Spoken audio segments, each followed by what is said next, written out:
Silinyo, nag-emergency, nagpaabot sa atin, kakaalis lang po niya. Kaya sa lahat po na makapanood sa ating video, mag-ingat at maghanda at manalangin. Mga idol, dito po nyo ma-estimate estimate ang mga ipinapaabot ng ating kaibigan kung gawa-gawa ba ito. Nangyayari na po, sinabi ng ating kaibigan, madugo ang mangyayari mga idol. Doon sa loob ng Senado ngayon, nag-umpisahan na ang putukan. Nababahala Silinyo. Baka may mga taong inosinting mamamatay dito. Alam po nyo mga idol, planado na po nila lahat ito. Dahil si Ma'am Sara Duterte hindi tinabla ng impeachment. Kaya ito po ang plano nila ngayon, maghasik ng kaguluhan.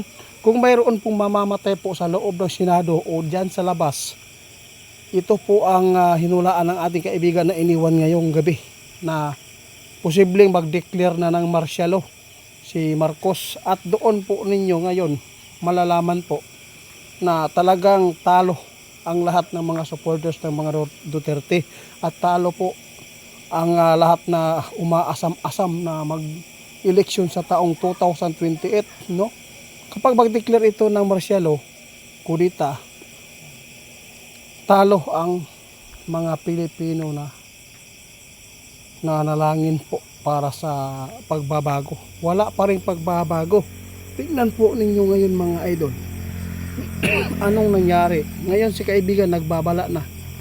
Kitiit, panalangin na lang ang magagawa ng taong bayan ngayon. Nakita natin mga idol, umpisa na ang putukan at sinabi ng ating kaibigan na mayroon pong madugong mangyayari kapag dinala si Bato de la Rosa. Itong presidente natin, kita ninyo, walang ginawa na pang-a-advise sa kanilang mga tauhan dahil planado po nila lahat mga idol. Kung ikaw ay magulang, kung ang anak mo nag-aaway, kung mahal mo talaga ang iyong mga anak, kung may malasakit ka, pinapayuhan mo, no? Dinidisiplina mo. Pero anong nangyari ngayon? Nag-umpisa ang putukan kasi pinaplano nila ito dahil hindi nila tinablan si Sara sa impeachment. At kapag magkakaroon talaga, balikan natin, kung mayroon bang mamamatay dyan o sobrang gulo, martial law at posible wala ng eleksyon sa 2028. Kaya sa lahat ng makapanood, masakit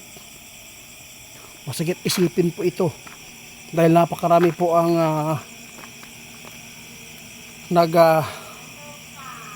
plano ngayon na hindi iboboto po ang mga taong nagboto sa impeachment ni Sara.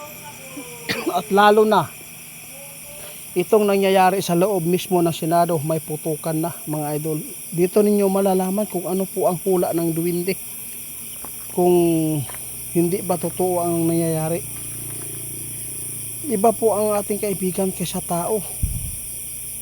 Ngayon may iniwan si kaibigan na mensahe para malaman ninyo. Ito ang sabi niya, itiit. Kung madalaman si Bato de la Rosa, may nakikita kami na mayroon pang magbubuwis ng buhay dito at pwedeng mamatay dahil sa panggigipit po ng administrasyon ngayon.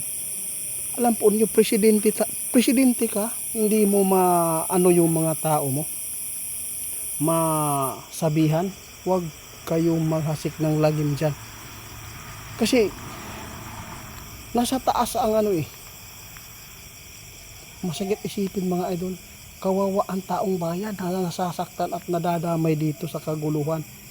Kaya sa lahat ng makapanood sa amin, lahat po ng sumama sa pagsuporta dyan sa Senado ngayon, dito sa mga Duterte side, ingat kayo dahil planado na ito. Kasi takot sila mga idol. Takot sila dahil hindi natablan si Sara ng impeachment.